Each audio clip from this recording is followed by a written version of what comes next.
জয় গুরু বন্দে পুরুষোত্তমম। যেমন তাকে বুঝি। শ্রীনাথ।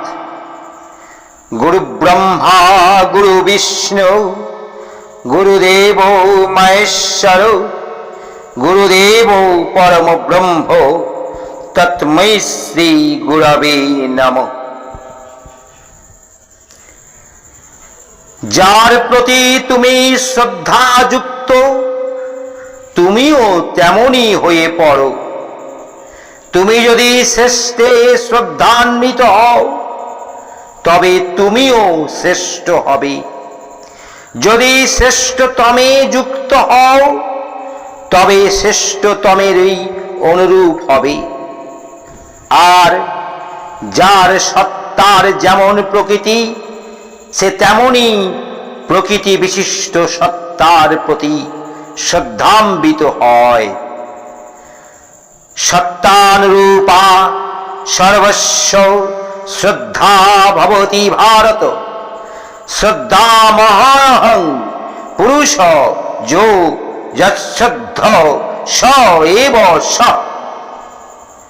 মানুষ স্বভাবতই শ্রদ্ধাময়। যার যেমন প্রকৃতি সে তেমনি শ্রদ্ধা লাভ করে।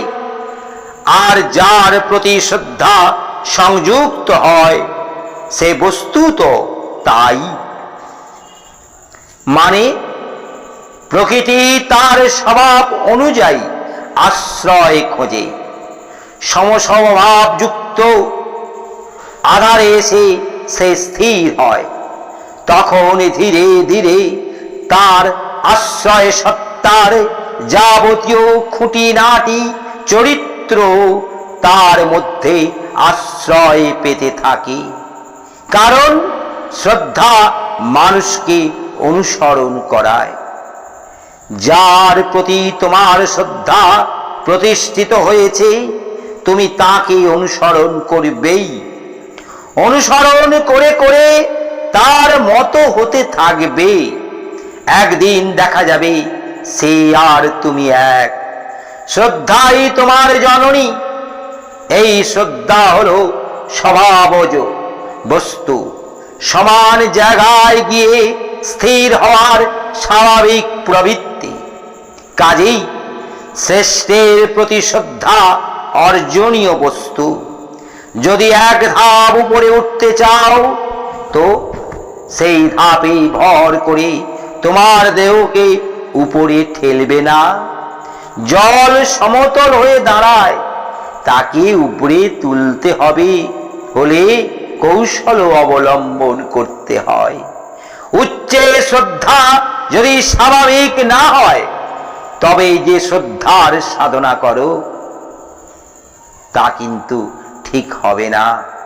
শ্রদ্ধার সাধারণ আধার তিন প্রকারের: তামসিক, রাজসিক ও সাত্ত্বিক।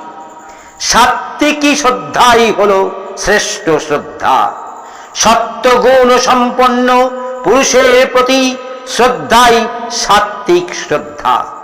তুমি যদি নিজে সত্ত্বগুণ সম্পন্ন না হও তবে এই শ্রদ্ধা তোমার স্বভাবজাত প্রবণতা নয়।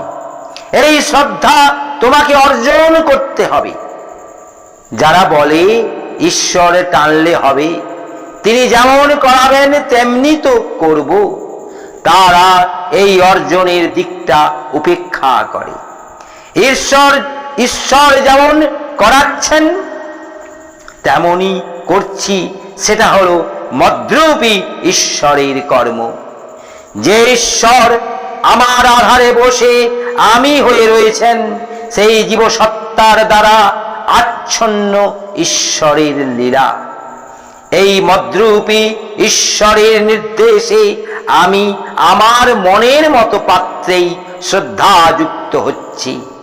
কিন্তু যদি অন্য স্তরের অধীন হয়ে সাত্ত্বিক স্তরে উত্তীর্ণ হতে চাই তবে তার জন্যে প্রয়াস চাই, সংগ্রাম চাই, তপস্যা চাই। স্বভাব নির্দেশের অপেক্ষায় থাকলে তুমি কিছুই পাবে না। তুমি তো নিজের গণ্ডিতেই আছোই। তার থেকে বেরোতে হলে তোমাকে লড়তে হবে না? একটা আকর্ষণ ক্ষেত্র থেকে বেরিয়ে এসে অন্য একটি আকর্ষণ ক্ষেত্রে প্রবেশ করতে গেলে প্রচন্ড শক্তির প্রয়োজন। পৃথিবীর অভিকর্ষকে কাটিয়ে গ্রহান্তরের অভিকর্ষ সীমায় পৌঁছতে গেলে কত শক্তির প্রয়োজন। গ্রহান্তরের দূরত্ব প্রকৃতির উপরেই তো নির্ভর করে। এ বিজ্ঞান যদি মানো, তবে নিজের ক্ষেত্র অতিক্রমের ব্যাপারে প্রয়োজনীয় শক্তির কথাটা স্বীকার করবে না কেন? যদি যেখানে আছো সেখানেই থাকতে চাও তবে কথা নেই, কিন্তু যেখানে আছো সেখানে থাকবার জন্যই কি তুমি এসেছো? তুমি যে এসেছো এই তথ্যই তো বলে দিচ্ছে তুমি গতিশীল। এই ঘটনাই তো বলে দিচ্ছে তুমি কিছু চাও, তুমি কিছু খুঁজেছো। খুঁজতে খুঁজতেই তুমি এসেছো। আর গতির মধ্যে শ্রেষ্ঠ হলো সাত্ত্বিকী গতি, যে গতি সত্তাকে সংবর্ধিত করতে করতে তাকে পরম স্বরূপে নিয়ে গিয়ে পৌঁছায়। সেই গতি হলো সাত্ত্বিকী গতি। এই গতির কোনো এক সূত্র ধরেই তো তোমার আশা, হোক না সে সূত্র যতই দুরাম্বিত। এই খুঁজে বেড়ানোই তো তোমার কাজ। আমার মনের মানুষ যে রে, আমি খুঁজে বেড়াই তারে। কিন্তু তুমি কি খুঁজছো? তোমার মনের মানুষকে।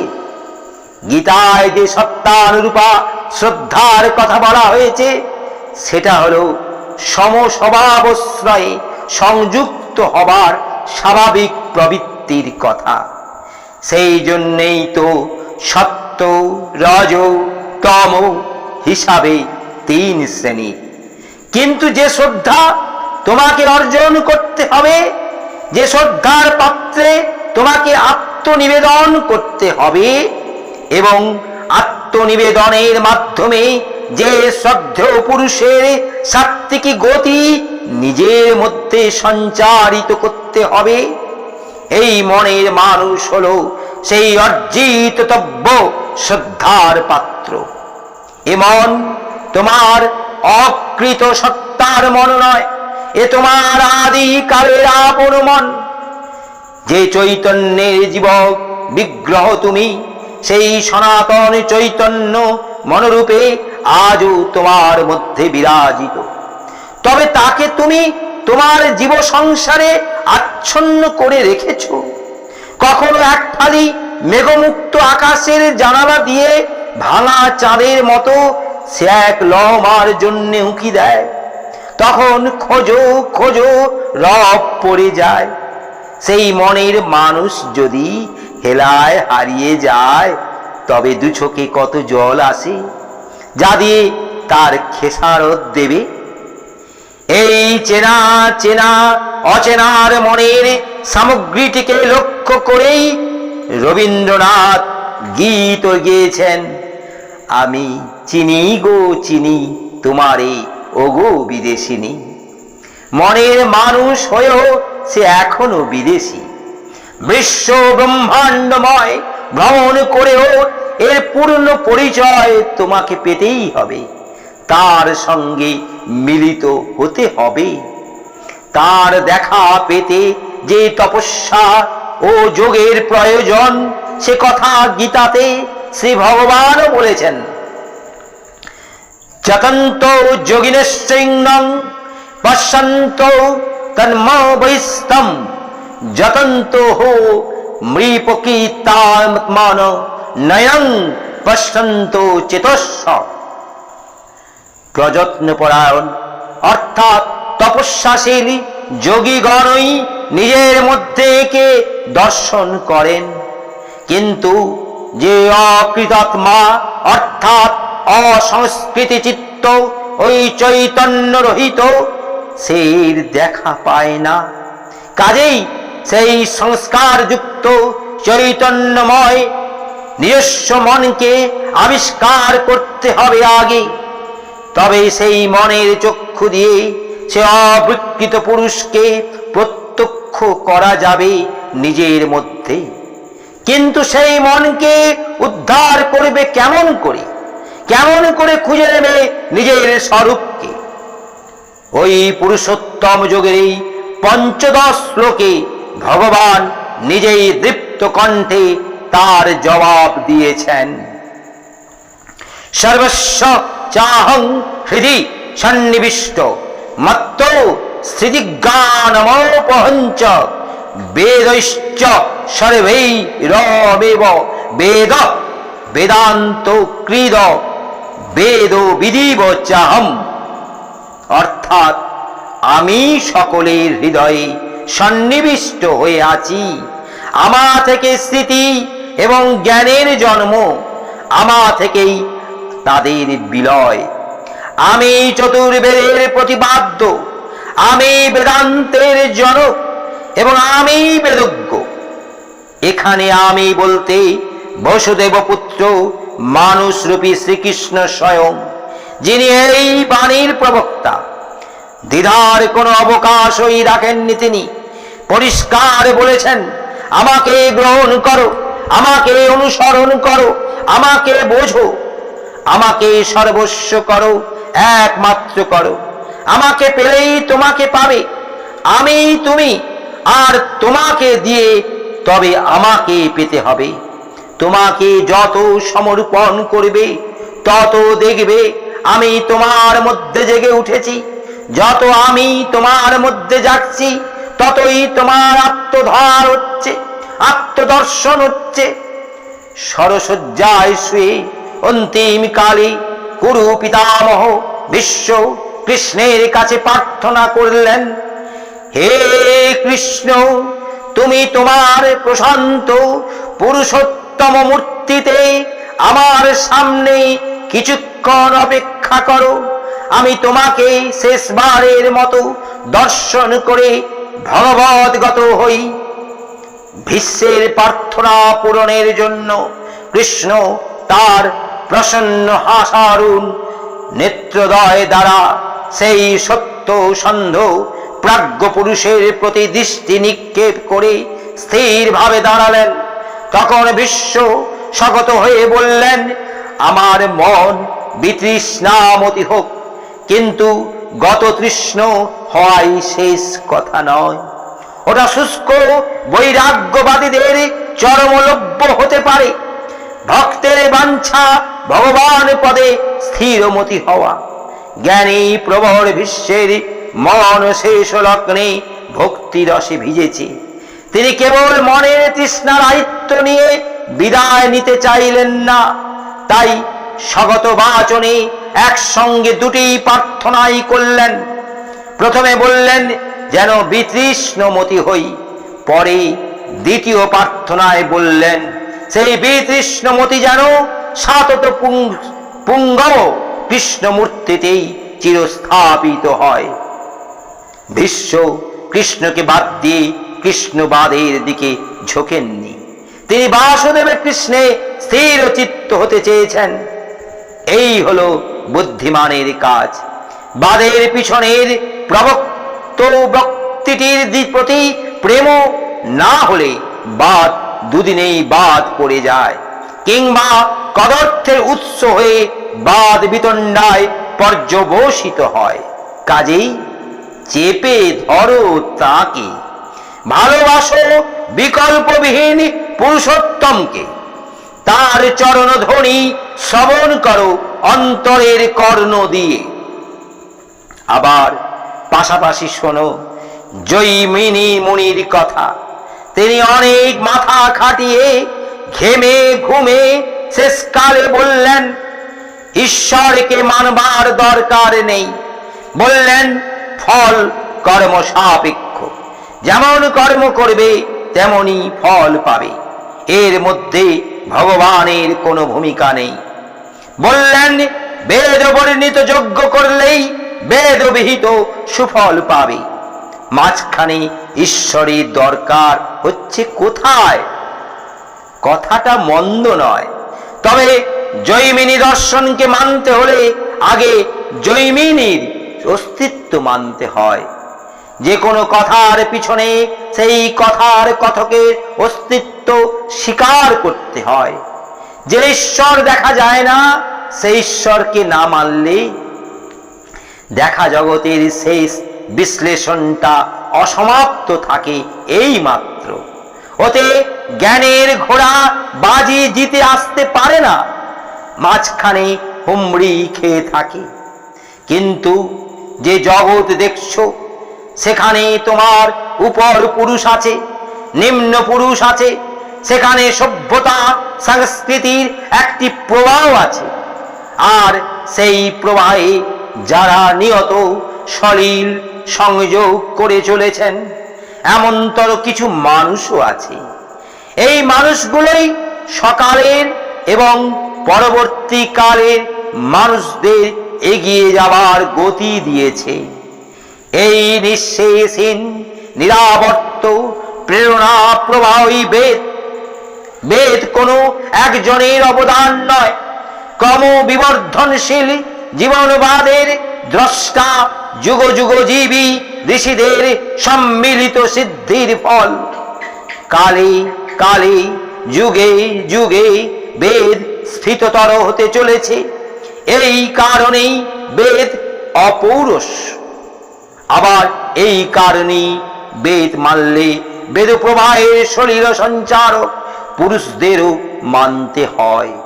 তাই জৈমিনী সমর্থক হয়েও তোমাকে মানুষরূপী মানব গুরুকে মানতে হয়। ঈশ্বর না মানলে ঈশ্বরের অবতার, ঈশ্বর প্রেরিত, ঈশ্বরের বার্তাবাহ ইত্যাদির কথা সিদ্ধ হয় না। তা নাই হোক, সেই সব বিশিষ্ট মানব গুরুদের কিন্তু মানতেই হচ্ছে। ওরাই বেদবিদ, বেদ ব্যাখ্যাতা এবং বেদ বিরচক। তোমার দরকার তোমার যুগের এই রকম শ্রেষ্ঠ পুরুষকে। তাকে ধরে শেষ পর্যন্ত যদি ঈশ্বরে গিয়ে পৌঁছাও, তা জৈমিনীর আপত্তি থাকবে না। তুমি তার হও, সদার স্বার্থেই নিবেদাত্মা হও। তোমার নিজের মধ্যে তার আবির্ভাব উৎসব পালন করো। তিনি তোমার মধ্যে সুপ্ত আছেন, তাকে জাগ্রত করো।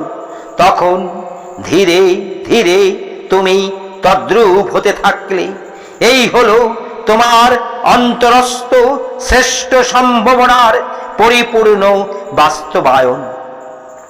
এই ক্ষুদ্র তুমি তখন বৃহৎ তুমিতে রূপান্তরিত হলে। তখন তুমি ব্রহ্মে চেতন হলে এবং ব্রহ্মীভূত হলে। এই অভিগমন একটা অলৌকিক ভাবযাত্রা মাত্র নয়, তোমার বস্তুবিধৃত লোকজীবনের সবকিছু পরিচিত সমৃদ্ধি ও সম্পন্নতা নিয়েই তুমি ব্রহ্মবিহার করবে। বরং চেনা জানা সংগ্রহগুলো পূর্ণতর যোগ্য অর্থে মহিমান্বিত হয়ে শোভা পাবে। কিন্তু জেনে রেখো, যতক্ষণ না এ হচ্ছে ততক্ষণ তোমার পার্থিব সুখ, সমৃদ্ধি, সম্পদ কিছুই তোমার নয়। তুমি ওদের দাসানুদাস। তুমি ওদের সেবা করো, ওরা তোমার সেবা করে না।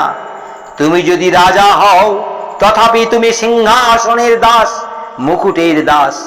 আর তাদের দাসত্ব করতে করতে সেবা করে চলেছ নিজের ভূ অহংকারের, নিজের রকমারি খেয়ালের, রকমারি প্রবৃত্তির। আর রাজা হয়েও ঘানি টানছ কত অনাত্ম কামনা। হ্যাঁ, ও কামনা তোমার অনাত্মই। ওরা কেউ তোমার নিজের নয়। ওরা সব পরগাছার মতো তোমার জীবনে আশ্রয় নিয়ে তোমার রস শোষণ করছে। তোমার আসল রূপটি ঢাকা পড়েছে। তোমার কাণ্ডে শোভা পাচ্ছে পরগাছার প্রসারিত পল্লব আর ফুল। তুমিও ভাবছো এই বুঝি আমি, কিন্তু ওর মধ্যে তুমি কোথায়? তুমি অনেক নিচে পড়ে নিরস নিঃশ্বসিত হয়ে দুঃখছ। দেখো, কত কিছুর সঙ্গে যুক্ত হয়েও তুমি কতদিন। আসলে তুমি তো কারো অধিকারী নও, তুমি বহু মালিকের অধিকারী। সেই জন্যেই চলে আসতে হবে নিজের অধিকারে। যদি নিজেকে নিজের অধিকারে আনতে পারো, তবে ওরা সবাই তোমার অধিকারে এসে গেল। আর নিজের অধিকারে আসা মানেই ঈশ্বরের অধিকারে আসা, এবং ঈশ্বরের অধিকার মানেই ঈশ্বর পুরুষের অধিকার। শ্রদ্ধার শেষ তাবু পড়বে এই ঈশ্বর বিগ্রহে এসে। যে যে শৃঙ্গে তার যতটুকু কিরণ প্রতিফলিত হবে, সেখানেই শ্রদ্ধার তাবু ফেলতে ফেলতে উঠবে। কিন্তু যেখানে তার আলো নেই, তার দিকটা চকচকে হলেও আসলে তা চাঁদের উল্টো পিঠের মতোই অন্ধকার আচ্ছন্ন। সে অতি ভয়ঙ্কর স্থান, সেখানে দাঁড়াবে না, তাড়াতাড়ি সরে পড়বে সেখান থেকে। হ্যাঁ, তুমি বলেছ যা যা ভালো, তুমি তাতেই শ্রদ্ধা সম্পন্ন। কিন্তু শুধু ভালোর প্রতি কি শ্রদ্ধা সম্ভব? ভালোর আশ্রয় চাই, দৃষ্টান্ত চাই। তুমি ভালো কাজের প্রতি শ্রদ্ধাশীল, তার মানে যে ভালো কাজ করে তার প্রতি শ্রদ্ধা পোষণ করো। শুধু ভাবলোক ও ভালোবাসা যায় না, ভালোবাসা যায় ভালো মানুষকে। কর্মের পিছনে থাকে কর্মের কর্তা। কর্মকে দেখা যায় না, কর্তাকে দেখা যায়। তোমার শ্রদ্ধা সেও মানুষের প্রতি, যিনি সেও কর্মের কারক, তিনি তোমার কাছে শ্রেয়। যিনি এদের মধ্যে সেরা, তিনিই শ্রেষ্ঠ পুরুষ। এই শ্রেষ্ঠ পুরুষকেই তুমি অন্তরে সবচেয়ে ভালোবাসো। তাকে শ্রদ্ধা নিবেদন করার জন্যেই তুমি জগৎ খুঁজে তন্ন তন্ন করছো। তোমার অন্তরাত্মার ধর্মই হলো তার প্রতি আকৃষ্ট হওয়া, তার প্রতি ভক্তিতে বিগলিত হওয়া। আর বিগলিত হয় ধীরে ধীরে তার সাঁচে গড়ে ওঠা। তিনি এত ঈপ্সিত বলেই ইষ্ট পুরুষ। তিনি তোমার সকল ভালোর আশ্রয়, তোমার সকল ভালোর উৎস। তুমি স্থিত হও এইখানে এসে, আবার চলতেও থাকো এইখান থেকে। এইখানে এসে তোমার নতুন ভালোর জগৎকে খুঁজে পেলে, তাই এইখানে এসে আবার চলতে শুরু করলে নতুন করে। এবার অভিগম্য তার বাঞ্ছিত ভুবন, তার শ্রেয়রাশির তো সীমা নেই, তার ভুবনেরও কোনো চৌদ্দি নেই। যতই এগিয়ে যাও না কেন দেখবে আরো আছে। তিনি অনন্ত বলেই আমাদের আনন্দ বিসারেরও অনন্ত নেই, অন্ত নেই। তাই তাতে উপনীত হয়েও আবার তার দিকেই যাত্রা। খুব অদ্ভুত লাগছে, লাগুক, এটাই সত্য। তিনি এই রকমটা বলেই তিনি চিরকালের গুরু, চিরকালের প্রভু, চিরকালের সত্য। তাই তিনি সর্বকালে, সর্বস্তরের, সর্বলোকের অভিগম্য। এই জন্যেই তিনি প্রেম, কারণ এই অনন্তের পরিচয় প্রেমের পরিচয়। অনন্ত পথের যিনি আকৃষ্ট অগ্রনায়ক, তিনি তোমার প্রেমিক শ্রেষ্ঠ। প্রেমের মতো বিস্তৃত আর আছে কি? অনন্তের এই অপর নাম প্রেম, যা সীমার খাঁচায় ঘোরাঘুরি করে। তার যাই হোক প্রেম নয়, প্রেমের এই মাপকাঠি।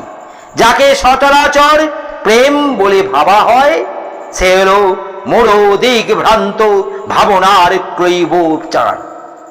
প্রবৃত্তির প্রসাধনেই তার আপাত রম্যতা। ঈশ্বর পুরুষেই পরম প্রেমময়, তিনি পরম গতিময়। তাই তার প্রেম মহাগতিশীল, সদা গতিশীল। বস্তুত প্রেম নিত্য বর্ধনশীল। যেখানে গতি নেই, বর্ধনশীলতা নেই, সেখানে প্রেম নেই।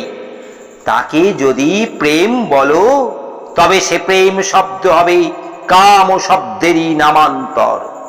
প্রেম ক্রমবর্ধমান, তাই বৈষ্ণব কবি বলেছেন, এ অনুক্ষণ বেড়েই যায় আর তিলে তিলে নূতন হয়। রায় রামানন্দ মহাপ্রভুর কাছে যার ব্যাখ্যা করতে গিয়ে গীত গেয়েছিলেন, পহিলহি রাগ নয়ন ভঙ্গ বেল, অনুদিন বাড়ল অবধি না গেল গেল। প্রেমের অবধি নেই, তাই প্রেম শুধু অনন্ত নয়, প্রেম মধুর। যার শেষ নেই, যাতে বিরাম নেই, যাতে ক্লান্তি নেই, তাই তো কেবল আনন্দ, আর তাই তো মধুরতম। কিন্তু ঈশ্বর পুরুষের এই অনন্ত তত্ত্ব, এই প্রেম ও সারূপ্য, এই ঐকান্তিক মাধুর্য, এ তো নির্বিকার সত্য মাত্র। চিনির মিষ্টত্ব যদি চিনিতেই নির্বিকার শীত অবস্থায় গুপ্ত থাকে, তবে তার মিষ্টত্বে কার কি এসে যায়?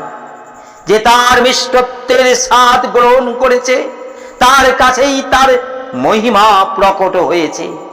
ঈশ্বরের মাধুর্য অনন্ত তত্ত্ব, ও তাই তিনি হৃদয়ে প্রতিষ্ঠিত হয়ে আস্বাদিত হলেই তার নির্বিকার ভাবস্বরূপ বাস্তব বিকারে বিধৃত হলো, বিশ্লিষ্ট হলো।